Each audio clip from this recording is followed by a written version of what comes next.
Hey, thanks for stopping by Minnesota Black Robe Regiment. As always, make sure that you are subscribed. You can do that by hitting the subscribe button down below, or look for the little banner now on the video, and you can subscribe there. Check out the bell icon so that you're getting notifications, so you know when my content comes out. As always, like, comment, and share. So you saw the title of this video, so let's get to it. We're going to be talking about the Owatonna School District Superintendent, Mr. Elstad. He is a polarizing figure in Owatonna right now. And I know that from talking to a lot of people. He's one of those people that you either like him or you don't like him. And admittedly, most of the people that I'm talking to right now don't care for him.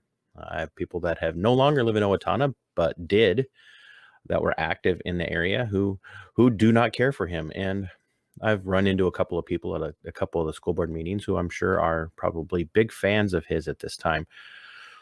But to the topic at hand, several years ago, Owatonna had what was apparently considered a race riot in the high school.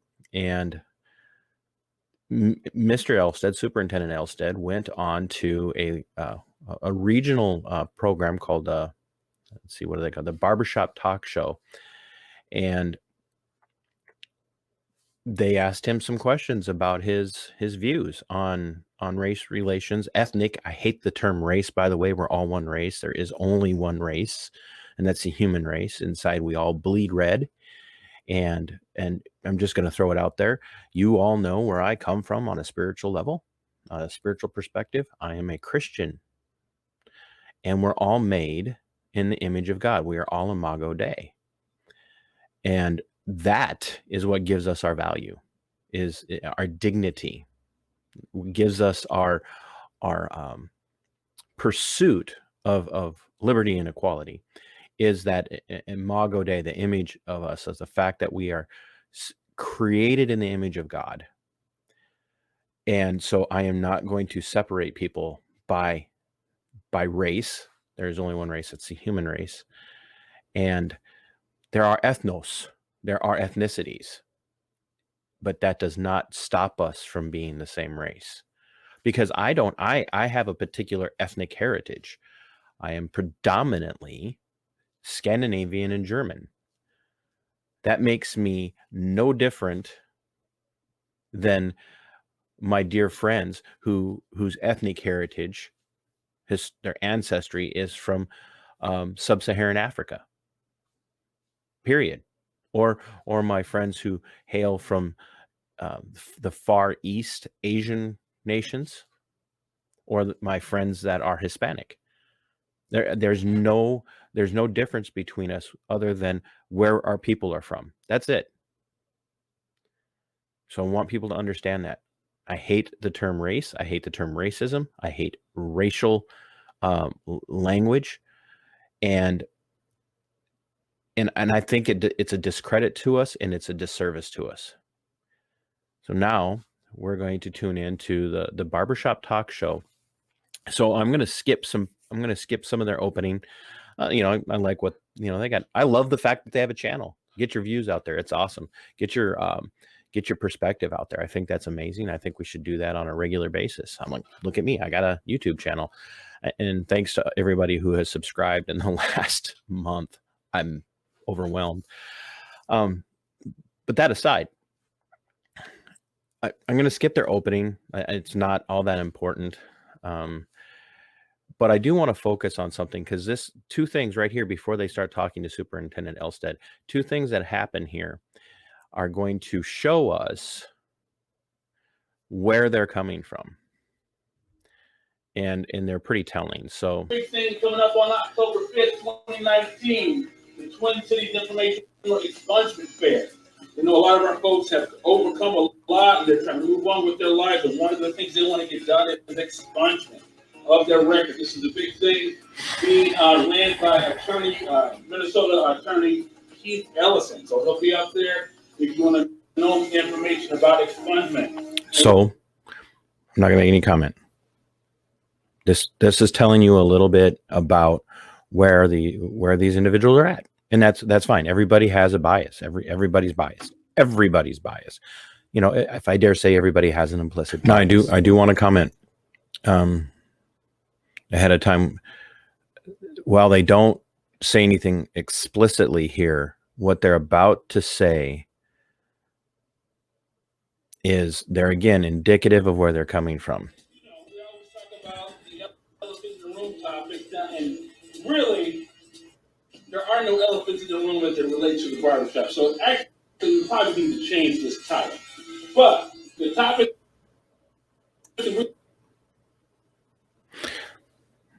No elephants in the room as it relates to the barbershop. Now, I'm going to let you make your own decision on what that means.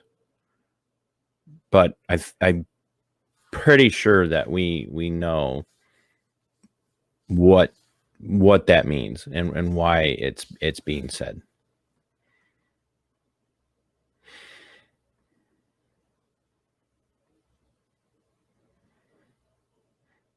So now we're going to get on to the conversation with Superintendent Elstad. We're going to come here in a couple of minutes with our guests, and our co-hosts are Dennis the Menace, great 30 for 30 that came on, I believe, at the beginning of last week. How can we not talk about it? This is going on in all our shops. And then the idea of race or culture in our schools. We're going to talk about that as well. So tune in to Barber Shop Talk. Here we go.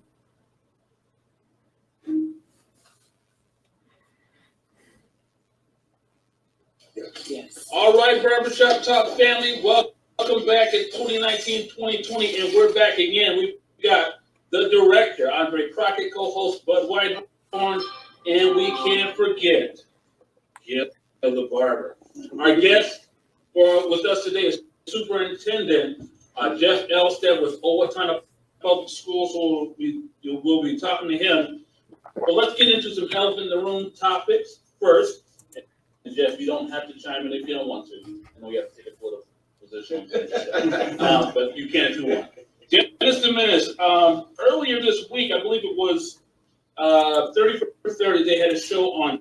Let's just be honest. Jeff Elstad, superintendent of the Owatonna Public Schools, would not be sitting in this room having this conversation with them if he didn't have political views, and in particular, political views that agree with theirs.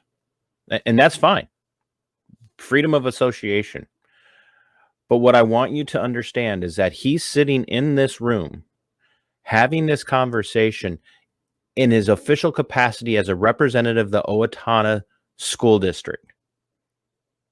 And he is going to say some things as the official representative of the Owatonna School District that should cause people to say, you don't get to speak for the people of Owatonna as the official representative of the Owatonna School District, Superintendent Jeff Elstad.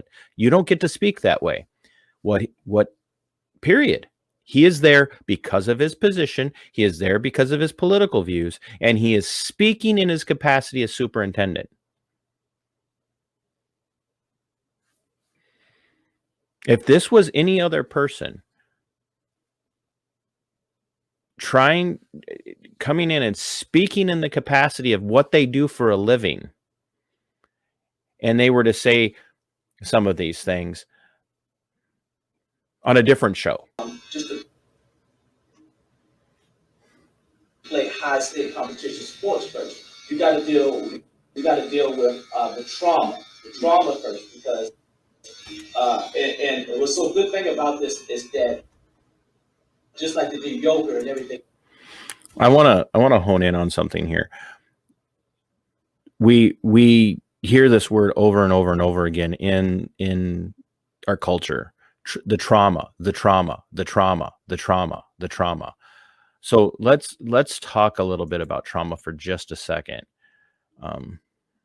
What is trauma? Is an injury such as a wound or living tissue caused by an extrinsic agent, a disorder, psychic or behavioral state resulting from severe mental or emotional stress or physical injury, an emotional upset. Now,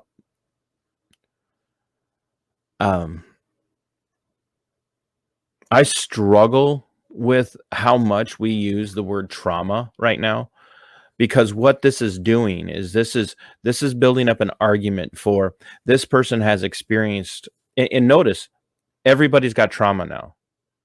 Everybody has trauma. Every single person has trauma, and it's used explicitly in the cultural Marxism of today to set a very distinct difference between the oppressor and the oppressed, so that the oppressed class, whatever it might be, whether it be based on ethnicity, gender, sexual preferences, any of that, there's an oppressor and there's an oppressed class, and the oppressed class is always experiencing trauma. And so then trauma comes in and allows people to be divided in that trauma, to say, oh, because of my trauma, because I'm in this particular oppressed class, I am going to have certain behaviors that are going to work their way out in my life, in the way that I do things, the way I live, the way I behave. I'm going to have these traumas, and I can't be held accountable for my behavior. I need to work through those traumas, but those traumas are always going to be with me. We have to understand that. That's what that's the language that they're using here. And I want to go back too and say, look, I applaud that these men recognize that a guy like Dennis Rodman and many people come from incredibly broken homes, shattered families, without any parental involvement, especially from the father. I believe that is one of the great weaknesses of modern American culture. We have done our level best to divide and shatter families. We have traumatized families by incentivizing fatherless homes across the board.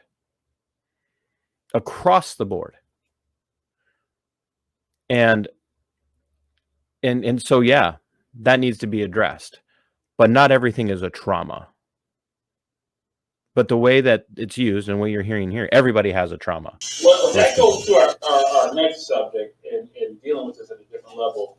And we're going to get into our schools. And I'm going to give you my conjecture on diversity in schools. Outside of the bigger cities like Mankato, particularly here, Rochester's getting expensive. You know, it's a big issue here. Housing, affordable housing. So a lot of our community, at least community I serve in the public defender office, they have to move to some of these smaller towns because it's easier for people to live. They can't live in Rochester anymore. So, in my opinion, that's one thing at least that's seriously showing up our schools with a lot of diversity, a lot of impoverished folks. And my question is, as it relates to something that is debatable, when we think of all the issues that we saw in schools like Owatonna High School, Albert Lee High School, Andre got himself one. Kathy's here, by the way, from Winona. So we're building this premise here, ladies and gentlemen. I want you guys to understand this. Rochester has become an incredibly expensive city to live in. It has been for quite some time. Rural Minnesota, when you get 25 to 30 miles outside of Rochester, you can get a home that's X number of square feet on X number of size of a lot for literally a half to a quarter of what you can get in Rochester.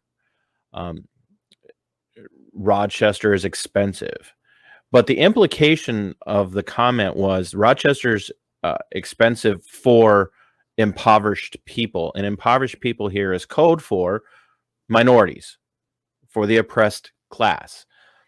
And now they're being forced to move into these rural communities where they remain impoverished.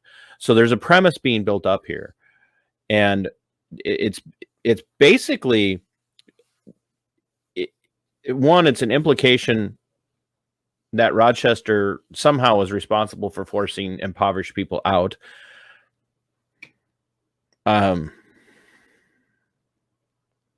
I think he and I might agree on that. I think there are aspects of Rochester that don't want anybody that's below a certain income level to just be forced away from the town. I think they've done a lot to destroy affordable housing in Rochester with some of the projects that they're doing, like through the Destination Medical Center. Yeah. So, but there's also a reality wherein they're arguing that these impoverished, especially the minorities, the oppressed classes, don't want to go live in rural Minnesota, but they have to, and they don't have a choice, and that causes conflict. It paints rural Minnesotans in a light that says they're just racist. They're just racist. Now, keep in mind, I'm using that word because that's the word that gets used. But they're just racist because they live in rural Minnesota, and that's where the conflict comes in. And I don't see it that way. I did a video a while ago talking about Eitzen, Minnesota, where they accuse the people of Eitzen of being racist because they ran off Minnesota Department of Health and CDC teams from going door to door, and they didn't do it intentionally. But people are like unknown people in town are knocking on doors. And people stop them and confront them, which is what happens in a small town. You mess with my neighbor's property, I'm gonna call you on it. I'm gonna tell you to get off my neighbor's property. I'm gonna ask you who you are. That doesn't make them racist. That means they're small town neighbors watching out for one another.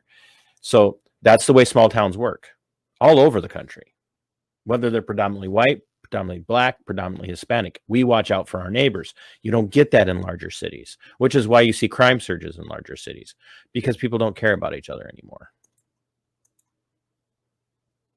Kathy's here. Obviously, Rochester and their issues. Is it because isn't an issue of race or culture when it comes to the professionalism of the teacher dealing with the student, and also the interaction between student and student? Is it the issues that people are racist, or it's just that we got this new culture in here, and I had no clue how to deal with it? So I'm going to say I don't know. I'm going to use racism to excuse it. Which do you think it is? Race or culture? There again, let's see what he just did. Is it race or culture? And it always comes back to, well, I don't know how to deal with this different culture, so I'm going to deal with it by being a racist. Do you hear that? Okay, and focus on this as well. Where is the onus on the different culture coming into an existing culture to try to some degree to adapt to the existing culture, instead of coming in and saying, this is my culture, I'm bringing my culture with me, and you're going to adapt to my culture. I know this is where you've lived for the last 45 years, but I'm bringing in my new culture, whatever that is. Whatever that is, no matter what the dynamics of the situation are. Why is the new culture given preferential treatment? Why should that be? And why is it when there's a cultural clash? And there again, I want to understand, I don't believe in cultural clash. I believe that there is a culture war being foisted upon us here in the United States, and especially here in Minnesota. And Minnesota is, as you all know, I affectionately refer to it as the people's state of Marxisota. Minnesota is doing its level best to cause a culture war on at least a philosophical or ideological level. Minnesota is doing its level best. And this contributes to it. You just heard him say, do they just turn to racism to deal with culture? Well, why is it the onus of the people who have lived in a community for their whole lives to bend and break and mold and shape to an incoming culture, if you will? Why?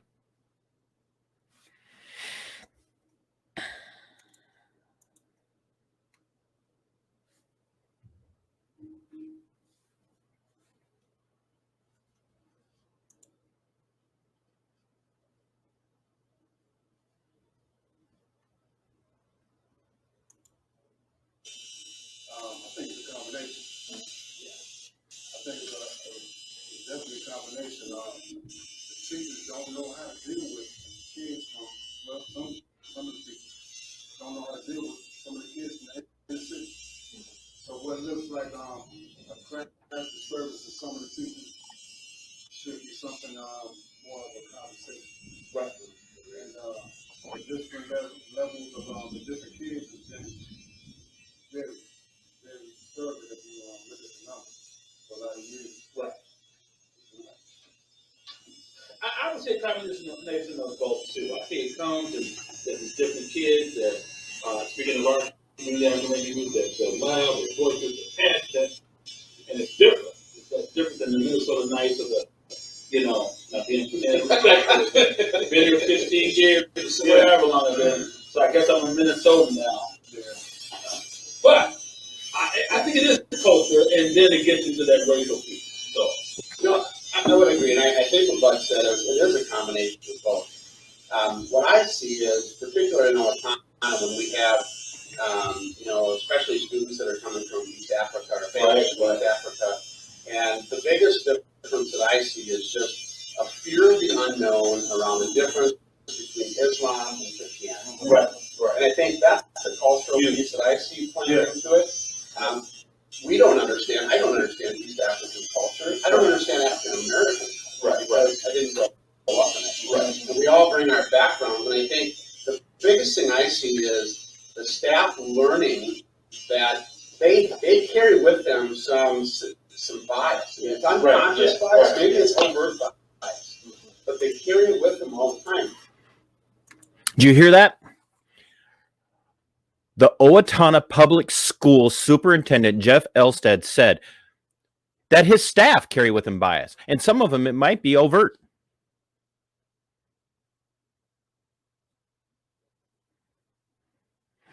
He is, for lack of better terminology, he's projecting. Okay, he said he's got a bias.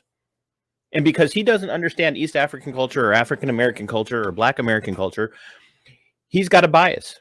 Wait a minute. Everybody has a bias. And there is no such thing as an amorphous Black culture. There is no such thing as an amorphous East African culture. There's no such thing as an amorphous white culture, because my culture is different than the guy who than the white guy who lives in San Francisco. And his culture is different than the white guy who lives in Sweden, who's different than the white guy who lives in Ireland, who is different than the white guy who lives in Italy, or the white guy who happens to live in Puerto Rico, or the white guy who happens to live in some South American nation. Like, there's no culture that's amorphous. We have to stop this. Like, oh, I don't understand African American culture. What's that? Like, I have African American friends who'd go, what culture am I part of? He just said that his staff are guilty of bias. And everybody has a bias of some sort, like or a prejudicial way of thinking. And prejudice in and of itself isn't bad. I want to hang out with people who are like me, not necessarily skin tone or pigmentation, but people who share my interest and my values. And that can be anybody of any ethnicity. I can even actually spend a great amount of time and have a wonderful time having friends with and being associated with people who have different religious worldviews than I do. We can have a lot in common in different ways.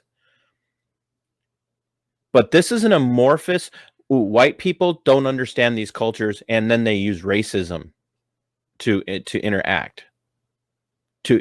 And notice the fear of something different. Well, wait a minute. Why is the culture that's coming in somehow not guilty of fear of something different? So what Elstad is saying here is that these East African communities are coming into places like the Owatonna city, the Owatonna school district, and they're coming in with their culture, and the clashes that are happening between these different cultures are a direct result of the white folk in Owatonna being afraid of something new. Maybe it's true that both sides fear the different cultures. Maybe that's it. Maybe these people that are exiting metro areas like Rochester and the Twin Cities and coming to small towns, maybe they're bringing with them a completely different cultural perspective, and they're seeing that the culture of a small town in rural Minnesota, whether it be a city of 20,000 or 2,000, is drastically different than what they're used to in these metro areas, and they're afraid of small town life, and they're interacting in a way that's disruptive. Could that be? Or could it be a combination of both? Because it could be. But nope. Jeff Elstad just said nope. It's the rural Minnesotans that are the problem. And his own staff are biased.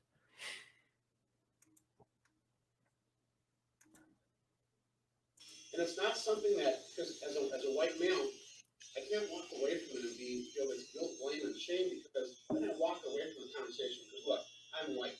I don't ever have to think about race. But my friends of color have to think about race all the time. And so for me, it's important. Are you kidding me, Mr. Elstad?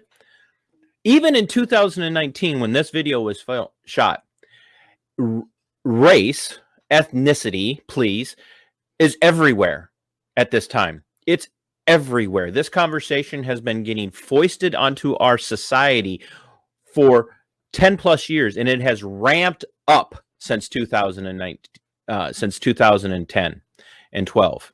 It has ramped up exponentially. It is being forced into the narrative of our culture, if you will, Mr. Elstad. You cannot walk away from any situation and not go, okay, how am I perceived in this? How am I perceived?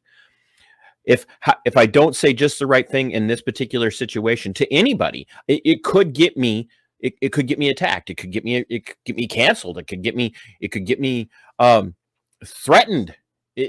No matter what it is, you have to guard and measure everything that you say, and then after every interaction, you have to walk away from it going, hope I handled that right. Why?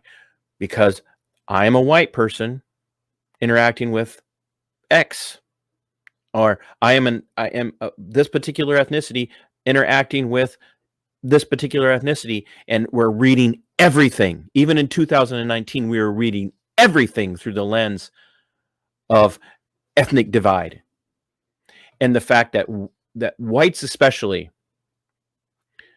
are insensitive and unable to understand.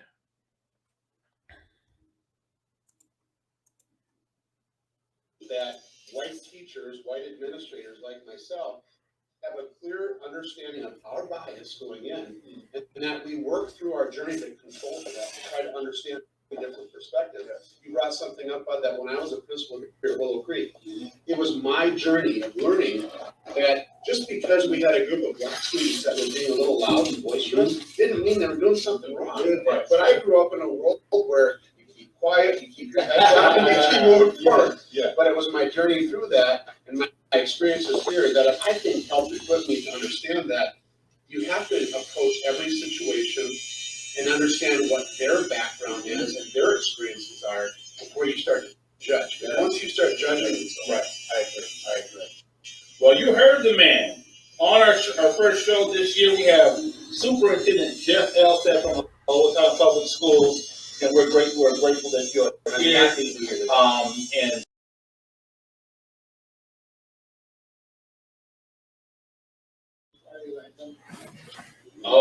and then it went haywire, and the African American students got mad about that, and then you have this huge incident that and I'm not dissing or the police officers, but they were overwhelmed. From what I understand, they put all the African American kids, the Georgia kids, in the gym, and then the Euro American kids up in the classroom somewhere, and that just caused a lot of friction. Blah blah blah, so on and so forth. I hate the usage of Afro-American kids and Euro-American kids. You want to know why we have problems? We have problems because we force labels onto people that they don't necessarily need to share or have. I am not Euro-American. I'm an American. My children are not Euro-American children. Well, they're not children anymore either. My offspring, we're American. And if you've immigrated here and you have become a citizen, you are an American. Certainly you bring some different perspectives with you, but you're an American. We used to be a great melting pot. We used to strive to have an American culture that was different and distinct from all of the other cultures around the world because of the fact that we were a melting pot. But we read motivation into everything now. And in that motivation, we read that everything is a motivation based on ethnic hatred.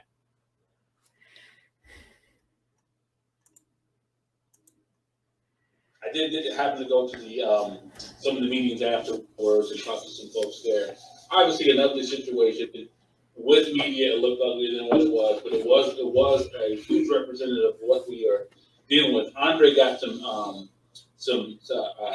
messenger from another school about an incident, and we hear about it all the time. Jeff, as you have dealt with that issue, and we deal with stuff positive over the years, how have you now? Almost a year later, I'm not sure if it's a full year later. How are you dealing with that going into 2019, 2020? Well, I can tell you first and foremost, Donovan, that was the saddest day of my entire educational career. I've been an educator for almost 27 years. And it was a sad day because what I saw was a response that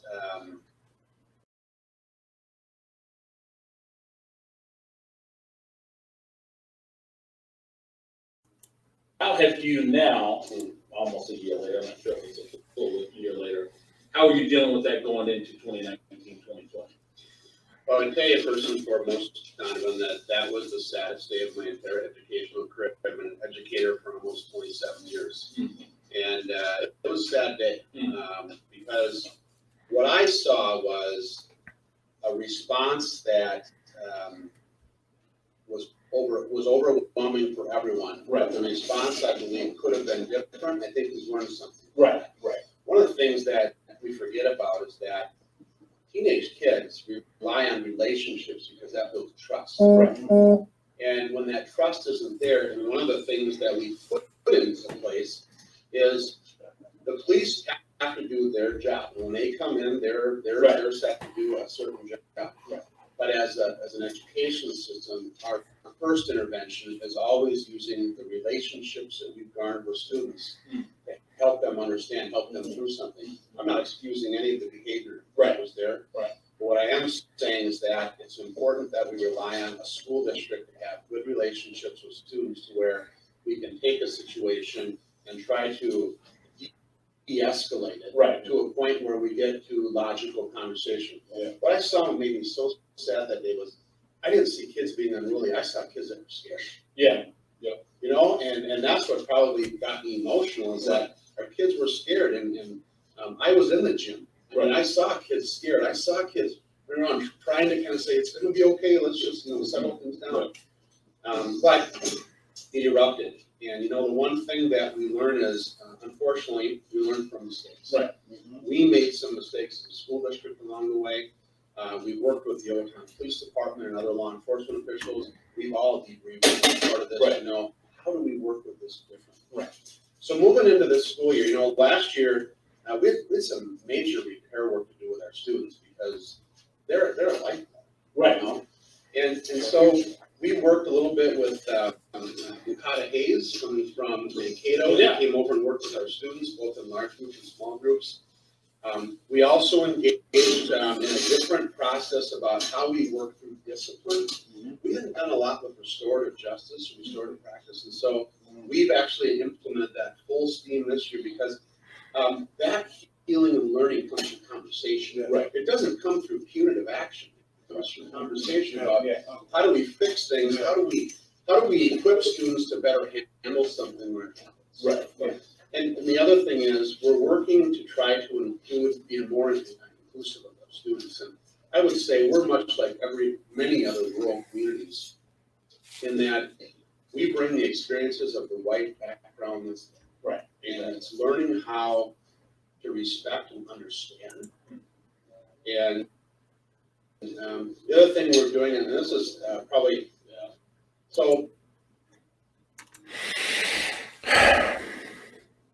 Every community, white, black, Asian, Hispanic, First Nations, Native, Pacific Islander, all have to learn how to respect one another. Period. End of story. It's not just the responsibility of the white community, whatever that is, to be the only ones learning respect.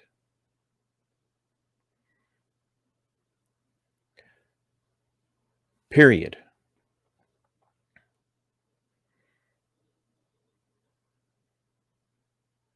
This is an implication that the people who lack respect are the white people. That's exactly what he said. Those are the words that he's using. That we as the white community have to learn how to respect others of different communities. So it's the white community that lacks respect because they're white. Because they have never been taught how to be respectful to other communities. And I will tell you, that is social engineering. It's wrong. What he's saying is wrong. All communities need to be taught how to respect one another. It should be a conversation being had with every community. How does the white community respect another community? And how does the black community or the Asian community or the Hispanic community come in and learn how to respect the white community or the black community? This is a people problem. This is not a white problem. This is a people problem.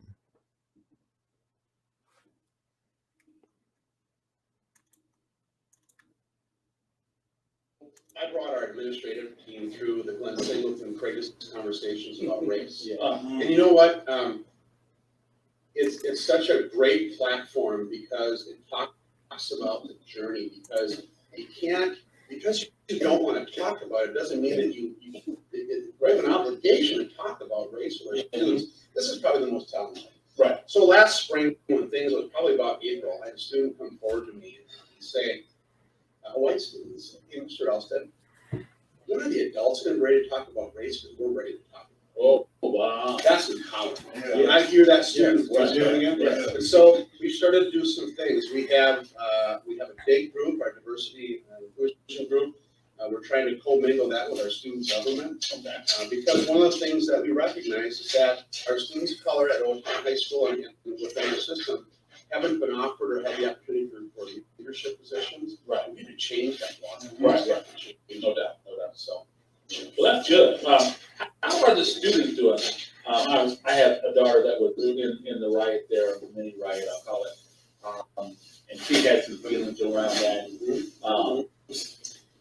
How are the ones that feel that they were disenfranchised through the whole thing?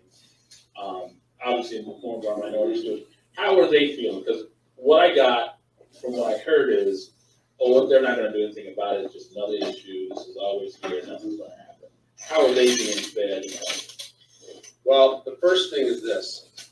If we think that we can bring in one facilitator and we've got issues on racism, That's right. So what it is this. We recognize that we still have work to do to gain the trust of our students. Right. I know that some of our students today are still skeptical about what's going on, and that's okay. Right. Because in order for us to win that trust or to retrieve and bring that trust back, I want to point out that he said we still have a lot of work to do about racism. And that is not geared towards race. And I hate that word. You guys know it. I've already said it. Not geared towards the racism of all the people, of all the ethnic divide. He's referring to the racism of the white students and the white staff.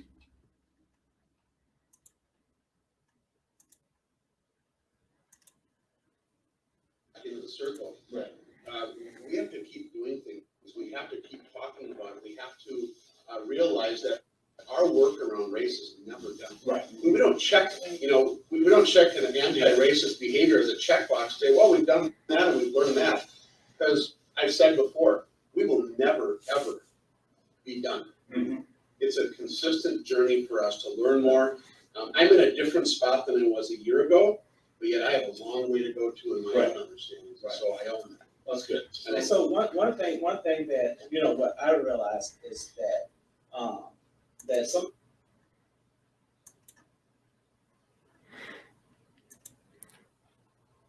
Jeff Elstad just admitted he's a racist.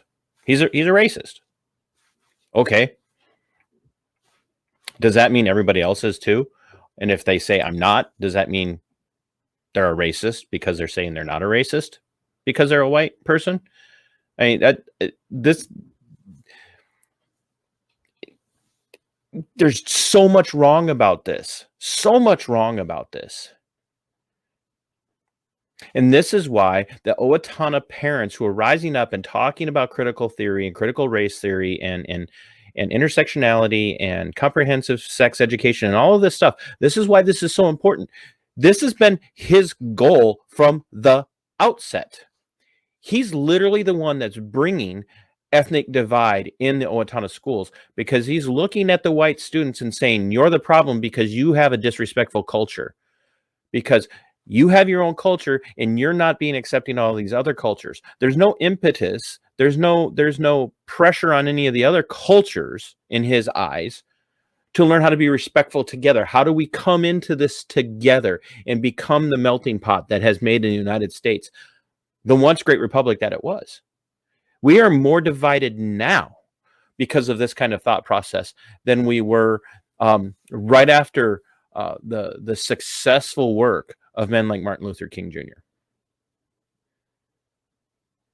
This is now, we have gone from not judging people by the color of their skin, but instead looking to the content of their character, and now saying we're going to make sure that all we look at is the color of the skin and be damned the content of their character. That doesn't matter. And we're going to read into the content of your character a certain bias or ethnic hatred or racism if the color of your skin is a particular shade. That's what they're doing here. That's what Jeff Elstad is doing here. Sometimes the system has to change. Yes. Right? And so, and we never challenge the system, right? What happened is that when our kids walk in, we re-traumatize. Mm-hmm. Right? And we never, there's that word again. You know, talking about why.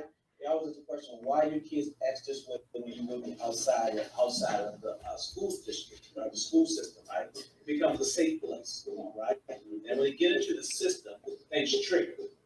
I used the example that on the third floor of the government center, right? I'm a probation officer. I got to go through all these things and stuff like that, right? It triggered me, right? It triggered right there. It felt like the thing felt like I'm a criminal already. Right. It brought back my trauma, right? So dealing with the police officer, dealing with that stuff. So sometimes I think that we have to ask the minority kids and students, do this feel like a jail? Right? Right? That's right. Maybe not you don't feel like it, do it feel like that, right? We're doing epigenetics, we're dealing with that, right? It passed down because most of their family been in the criminal justice system, right? And the first part, if it's set up just like that, boom, my trauma going to hit. So I'm going to act out. That is an example of forced teaming.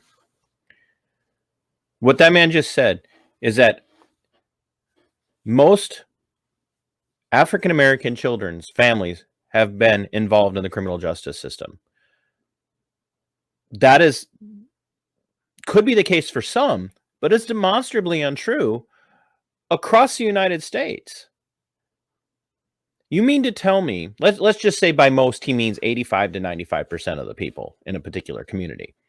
You mean to tell me that I am supposed to believe that many people, that most Black families are the products of families who are immersed in the criminal justice system? That's racist. That's racist. That's racist to look at somebody. That's bigoted to look at somebody and go, oh, because of the color of your skin, I'm going to assume that your family's been in prison or been in the criminal justice system. I refuse to do that. I absolutely 100% refuse to do that. I will not do that. And I will not approach a conversation from that perspective because it's a bias. That's literally forced teaming. Ooh, you have to assume that the person who has your skin pigmentation must be a product of the criminal justice system in some way, shape, or form.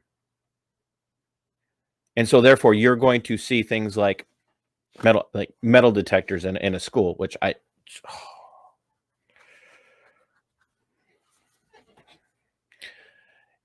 feel like I'm walking into a prison when I walk in. Well, first of all, I would say a lot of our schools are set up to look like prisons. But anyway, just think about that statement that he just made.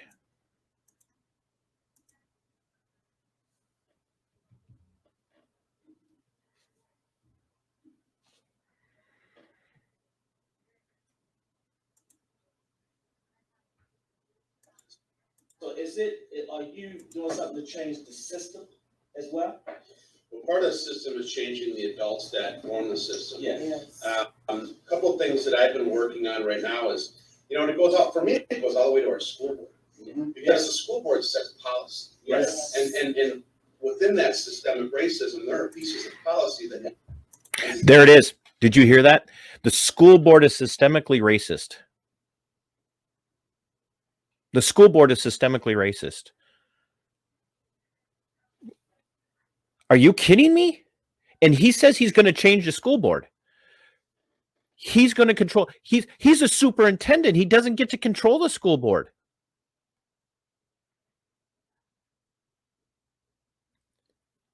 We're supposed to believe that this guy doesn't have an agenda?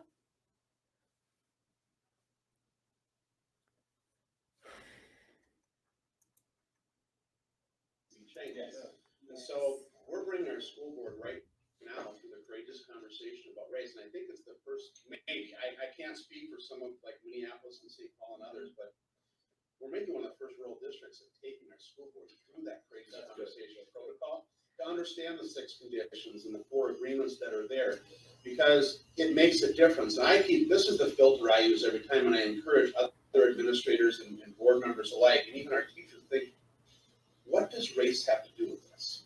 And if it's a policy or system that's in place, I'm asking myself that question. So what does race have to do with it? What? A policy doesn't necessarily have to have anything to do with race. So unless a policy literally says, we're going to treat X ethnic group X way because they're X ethnic group, it's just a policy. If you're having problems with ethnic hatred in your school because your staff are exhibiting ethnic hatred, then you need to be looking at the people that you're hiring and not just determining that because they're a particular ethnicity that they're going to make decisions about minorities because they're just automatically racist, Mr. Elstad. You believe that the community that you serve, you as a public servant, and the people of Owatonna, you have labeled them all racists. You're literally telling them not only that your school board is going through, you are taking your school board through this. How do you get to make that decision, Mr. Superintendent? You work for the school board, and the school board works for the people. But you're taking them through this because they need to learn this, because they have to recognize their implicit bias and their racism. And you need to understand that this is all geared at keeping us separated. I'm not going to tell you that there isn't ethnic hatred in this country. I'm not going to tell you that there isn't ethnic hatred in little tiny Minnesota towns. I'm also not going to tell you that there isn't ethnic hatred in large metro areas in the state of Minnesota. I've experienced it. I've been called all sorts of inflammatory racist names. And I've heard white people use inflammatory racist names. But it is not amorphous to white culture any more than it's amorphous to Black culture or Hispanic culture. It's an individual issue. It's a heart issue. It is not a ethnic issue. White people are not racist just because they're white. And that's what you're saying, Mr. Elstad. That's what you're saying. You just called the people in your community who are white just for being white. This is why the Owatonna parents are rising up and saying is enough is enough. And it's not just white parents.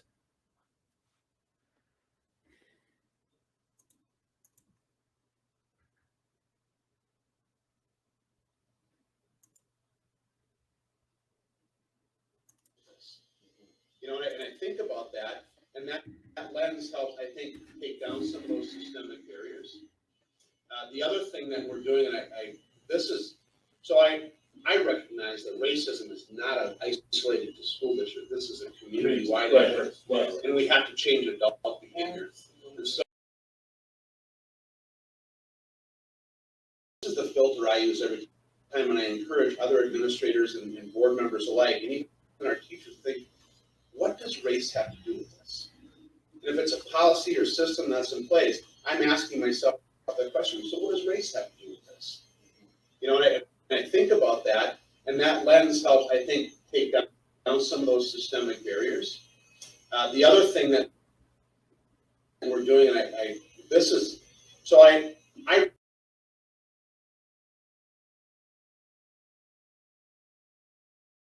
recognize that racism is not isolated to school district. This is a community-wide effort,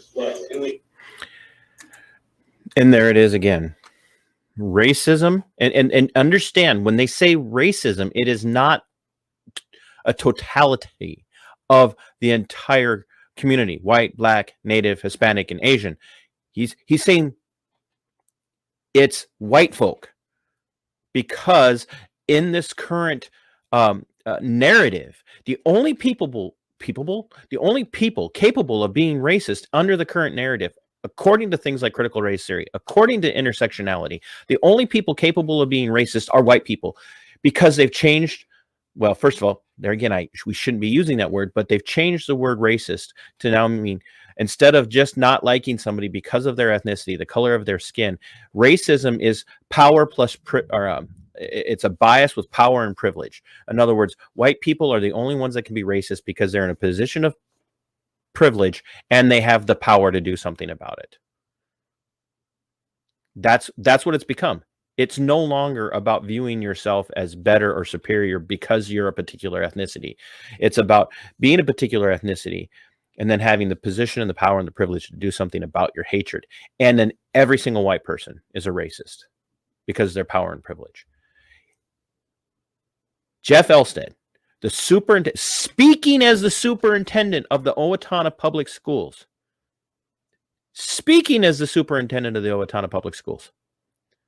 as a public servant, I'm going to keep saying this until you get this. Speaking on behalf of the Owatonna Public Schools, has just said that racism is not just an issue in the schools, but in the community of Owatonna.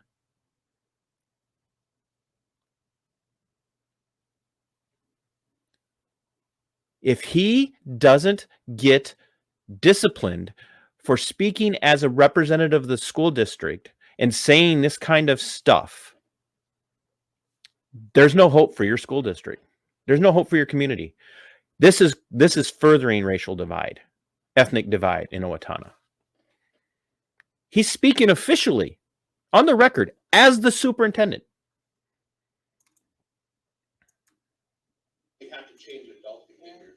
And so within that, we pulled together 40 community leaders from Owatonna, and they're spending a full year with a couple of instructors from MSU Mankato, Dr. Natalie Rasmussen and Dr. Ginger Gustafson. And we're walking through the courageous conversation. That's great. We didn't know about that. So we have members of the police department, our city administrator, we have members of the faith community. Our first meeting was last Friday, and we laid down the 6 conditions. We talked about the 4 agreements.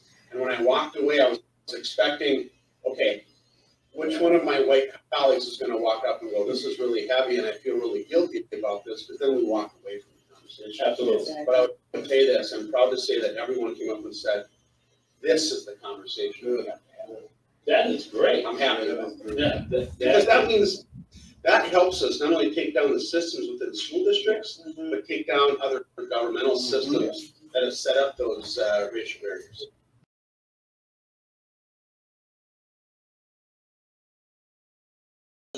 I'm gonna go specific to our small American population in Owatonna, that, you know, other than the last. That is not my buzzing. I've been to Boston 3 times to talk with the elders. And what I'm learning from that is their questions are not so much, their questions are about the great things, saying, how do we partner better with consumers? Because this sort of K-12 system we have in the United States of America is different from what we grew up in. Right. And so how do we engage now?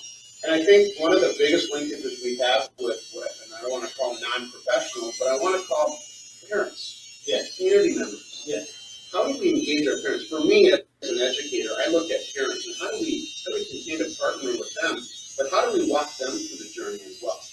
You know, so that they're asking themselves a question, what does race have to do with this? What does, you know, how do I work with my kids? And then I think about generational, and we talk about Once again, I want to point out,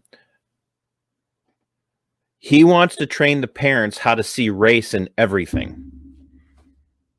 That completely flipped the script from Martin Luther King's I Have a Dream.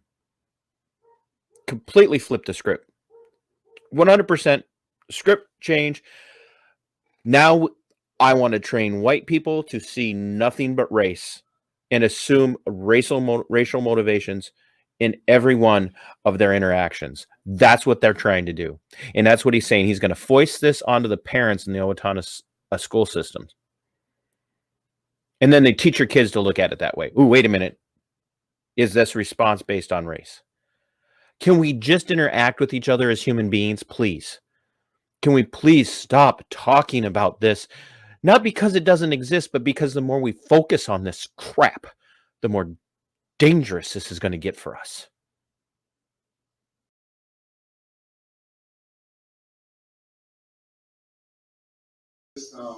In a PTA meeting with middle school out here, I think it was John Adams, and it was, they talked about the problem, the tension between the African-born kids and then the American-born black kids. There's tension there, you know, and they were struggling dealing with how to deal with that. You get tension out there, same type of tension in Owatonna school district. I would imagine there is. I don't hear anything overtly that comes back to me. You know, I've heard different things. This is even specifically when I was working here at Willow Creek. You know, there was some tension we had, particularly with members of our Latino community and some of our African American and even African national and East African population. There was some tension there. I think the biggest thing was it came down to that fear of not understanding. You know, and I keep going back to that. So for a couple thousand years when people lived. I want to commend Mr. Elstad for pointing that out. That I'm glad to hear. That there's some misunderstanding between the cultures, from Hispanic to African American to African national. So let's hear his little diatribe here now on anthropology. And fear, you know, that because we don't look like somebody, because we don't understand their background, we become somehow afraid. And then that fear sort of builds up this, you know, defensiveness, right, to a point where, you know, and so I could go on and on. How do you bring those people along in all these small rural communities? We know folks that have been there, they've lived there all their lives, old money's there, they played football for the team in 1960, blah, blah, blah, blah, blah, blah. Right. How are you, and I'm playing devil's advocate here, bringing those folks along? Okay, there again, implication being small rural communities, predominantly white in Minnesota. How do you bring them along from their racism? So we're right back to it. So he said one good thing, and now we're going to go right back and focus on how these people who have lived in these little tiny rural communities in Minnesota for so long that's it's just racist. It's cultural racism. That how do we bring them along? We got to get them caught up with the rest of the world. Because they're sitting there thinking, wow, this is crazy. I've driven through Owatonna and it looks different and blah, blah, blah. I've not been in the community for a while, so I've seen the transition in Owatonna. How are you helping them along? You got, I mean, you're a leader, right? So you got to galvanize both sides. How are you helping those folks? Because they are not escaping this issue of diversity in Owatonna and your school system. It's there to stay. You know, that's a good question. I don't know that I have all the right answers. As a leader in the community, it's my job to. Mr. Elstad, you are not a leader in the community. You are a school superintendent. You don't lead the community. Your responsibility is to see to the safety and the education of the children that are under your charge as a superintendent. And that could take on different looks, but you are not a community leader, sir. You've adopted that view for yourself. The community leaders are the people of Owatonna. You don't lead anything. I don't know who you think you are. I've done this and I've done that, and as a community leader, and there again, he's speaking on behalf of the Owatonna Public Schools. As a superintendent, he's speaking on behalf of the Owatonna Public Schools.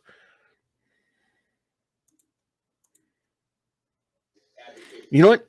This Shows just how twisted and out of control people who are in appointed and elected servants positions are.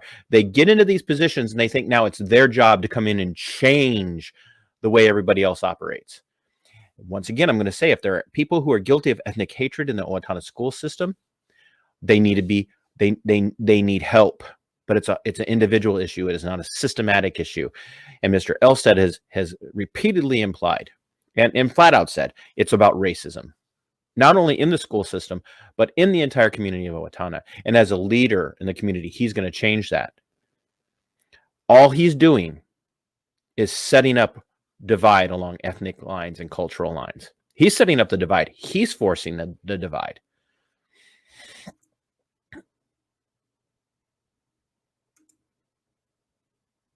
For our students, and all of our students. And in that advocacy, is going out to the community and saying, it's not okay for you to think that. Right.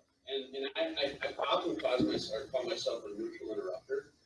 Because when I'm in a coffee shop and when somebody says something to me, I don't have to be overly offensive, right, but I can say, you can't say those things. Right? Okay. You mean to tell me, Mr. Elstad, Jeff, that you're just like popping into a local coffee shop in Owatonna and overhearing white folks sitting at tables saying racist stuff? And you're just walking up to them and correcting them on the spot? Like, first of all, I don't believe that that's happening. I don't believe that on average you're popping into a local coffee shop in Owatonna and hearing white people do this on a regular basis, and then being the neutral interrupter and not being offensive, but telling people it's not okay to say that. If you do that, you are first of all, if that's happening, I just don't believe it's happening. I just don't believe it's happening. Listen to what he's saying here about the community that he works for. Doesn't lead, he works for. He doesn't lead, he works for. He doesn't lead, he works for. He's not a leader. He works for you, and he's telling you, my employers are all a bunch of racist pigs.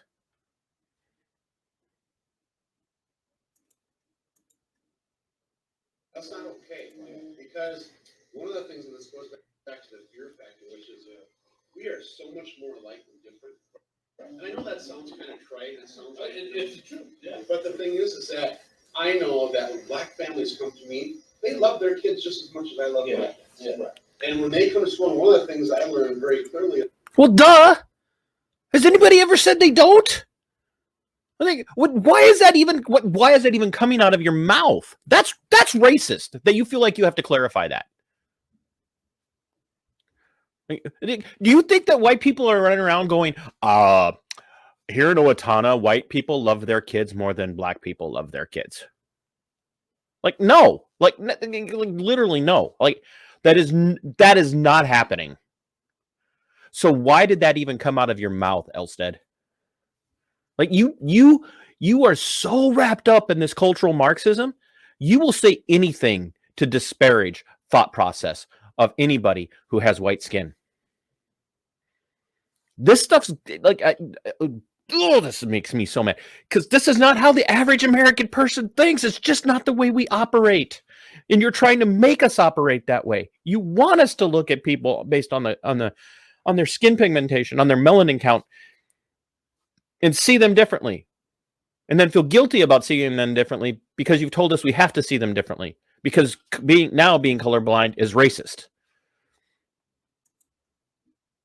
Is that when a family comes into me, the first thing I say is, you know your kids best, and you love your kids. And that's one thing we have in common, so let's start from there, Bill. What I would do is, when people you're talking about is, when people come to me, rather than push them away and say, you're racist, stop saying that, I bring them into the conversation and say, tell me more. Very good. Very good. So we can start to build some bridges, because, you know, I often ask our white staff, our white administrators, to say, how many people of color, how many friends of color do you associate with? And I've done the Glenn Singleton number line, and you line up, and it looks that way everywhere I've ever been. Yeah, right. The only spot that looked any different was when I was up in Minneapolis working with a group up there, and it looked different. But again,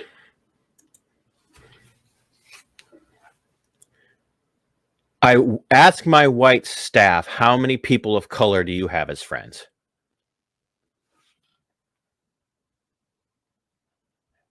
Now you're telling them that if they don't have what's an acceptable number of people of color for friends that makes me not racist? And the implication being that if you don't have a certain number of people of color as friends, then it's your fault because you're not searching them out. Have you ever thought for just a minute that maybe be just across the board, could it be possible, just a fraction of an inch, that maybe black people like to hang out with black people, and white people like to hang out with white people, and Hispanic people predominantly like to hang out with Hispanic people, and sometimes they mix and they get together and they make great friends? Do you ask your black staff how many white friends they have?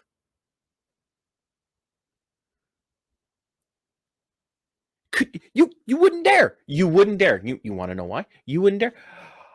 Because that'd be racist. But it's okay to ask that of white staff, because white staff are racist, and they don't have black friends because they're racist.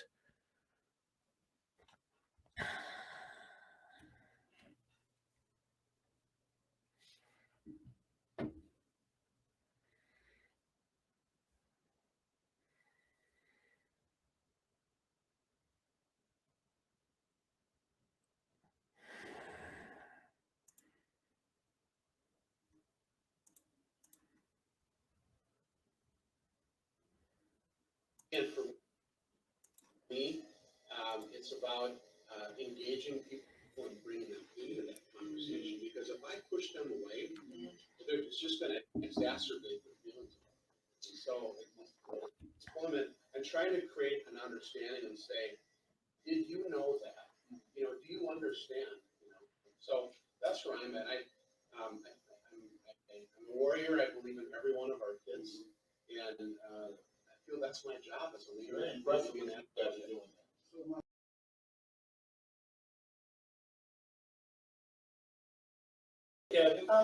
I have a question. Since the incident, has your staff received any cultural competency training? Yes. So we did some training right away, which was more or less just trying to understand the situation better. We did a series of events, and we've done 2 of 3 now. We used Bukata Hayes as probably our facilitator for the conversations. But we did something that included all of our community called We're Better Together. And we've done 2. We've got a 3rd session coming up here, I think the end of October in Owatonna. But so that was part of a community training. But we have told our staff, and in fact, when I came in, we established, and this is now, I'm on my 3rd year, I established a 7-year plan to how we build capacity with our staff. So this year, We have about 115 school district personnel that are participating and walking through the Courageous Conversation protocol. But what we do then, we don't have enough staff development money to bring everybody into that conversation because it's not a one and done. It is once a month that we're meeting for a half day with staff to really talk about it and have those inspections. So we're on year 3 right now. We've got 4 to go, but by the end of that 7-year phase, and every one of our staff will have gone through the Courageous Conversation protocol and engaging in deeper conversations. We've built equity teams in every one of our buildings that have key individuals that are advocates for making sure that all of our students are served. You need to forfeit the money and buy Courageous Conversations. Read it, go through it, understand what it is. I'm just, you need to. That's what you do. That's what you need to do. And there again, I want equity teams. You hear that? Equity, equity, equity, equity, equity, equity, equity. Equity is a tool of cultural Marxism. Equity is not what they're going to tell you it is. Study out the history of this word. Watch my conversation with Walter Hudson, where we talk about the danger of the religion of critical race theory. Now, we're taking down school system barriers even within our buildings. But when it comes down to training, I sometimes pause at training because I don't want ever to think that it's a box you can check. Well, we've done that diversity training, so now Right. this is an ongoing effort and we're never done. We're never done. All right, just on the outside of everything, I'm a felon. And what I wanted to ask you, it's like the generations have changed where more fathers are want to be involved in their kids' lives and education and everything in the world. But like we are seen from a different perspective now because we are felons.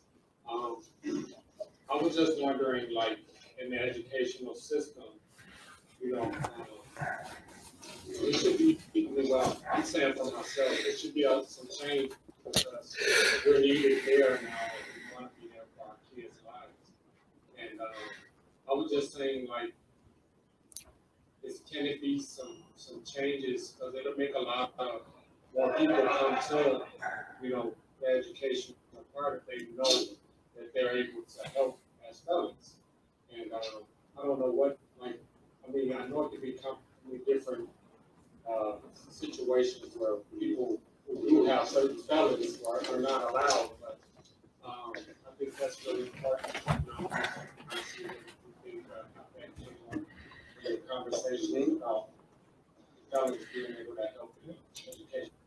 I want to say something here. You're not a felon, man. You're a human being. And there's redemption in both a community sense and in a spiritual sense.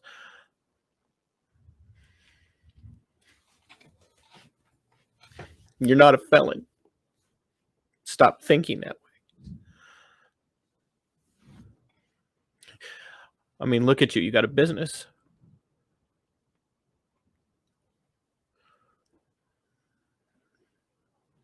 You're doing a lot better, and this is a compliment than a lot of people who have never had a conviction. Stop seeing yourself that way. Don't let the system define you. And that's exactly what this entire conversation has been about. It's about identifying the system, critiquing the system, and then putting everybody back into another system. And that's actually more dangerous. You're teaming yourself into a group of people that you don't need to team yourself into. You're not a felon. You're a human being. You were made Imago Dei. You have value. And you can have the utmost in redemption.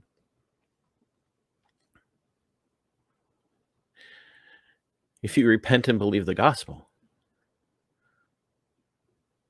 You're not a felon. To the gentleman who identified himself as a felon.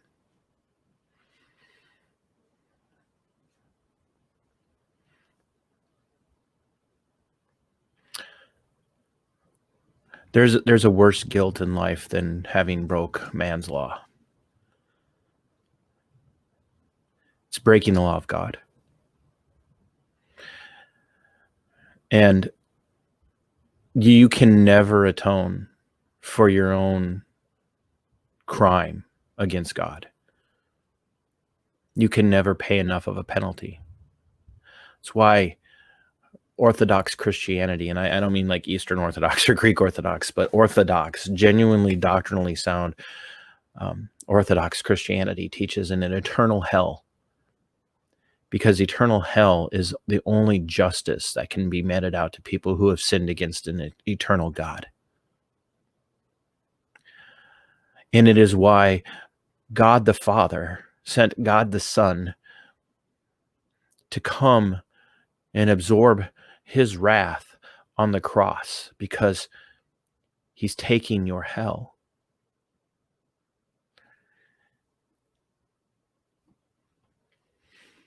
You're not a felon, and there is redemption for you.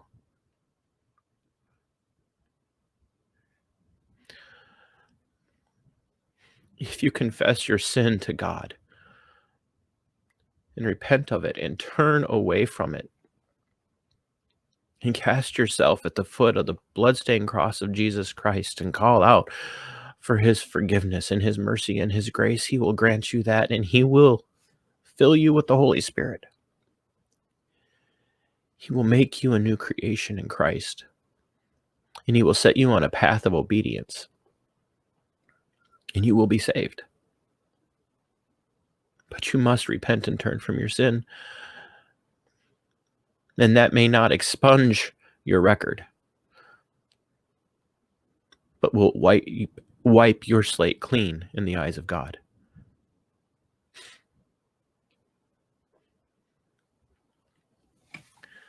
People of Owatonna, your public school superintendent is a Marxist. He might deny it, but everything that he said in this interview, in this conversation that he had with these men, and once again, I applaud these men for having these conversations. I'd love to get together and have a conversation with the three of them like this. I would love to. I would love to have this conversation, because I think conversations like this are incredibly important, not just with people who agree, but where we disagree. So if you know the guys from the Barber Shop Talk Show, tell them to reach out to me. I'm pretty easy to find. My website and stuff scrolls across the bottom down there. I think these are important conversations to have.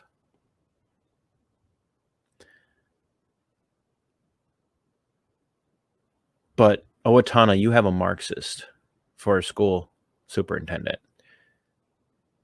And he has a stated goal of changing your children into the image that he thinks they should be in. That should concern you, because he looks at the people of Owatonna and all he sees are white racists.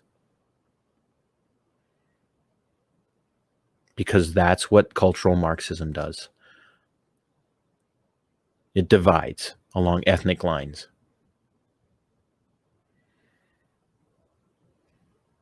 It says there's an eternal division that can never be surmounted until we're all broke down into the image of the state, remade into the image of the collectivist state. There is no room for the individualist. There is no room for individual guilt. It is generational guilt, and the father's offspring will pay for the guilt of the father. Over and over and over again. That type of thinking hasn't worked. Just look at what they said in the beginning about the high levels of incarceration among Black people in the United States. We still have children paying for the sins of their father because the fathers were ripped out of their homes and they didn't have a guiding influence. Superintendent Elstad, You are a dangerous, ideologically dangerous person for the city of Owatonna. What you're doing is not going to help the school district. It is going to cause further divide. But there can be redemption for you as well, sir. I'm calling on the people of Owatonna to rise up, reject critical theory in all of its facets, and teach your children to love their neighbors as they love themselves. Because as the scriptures teach us, there is neither slave nor free, there is neither Greek or Jew, Scythian or barbarian, man or woman. We can all be one in Christ. That is the answer, not the cultural socialist Marxism of Gramscian theory that men like Jeff Elstad promote. Until next time, Sic Semper Tyrannis.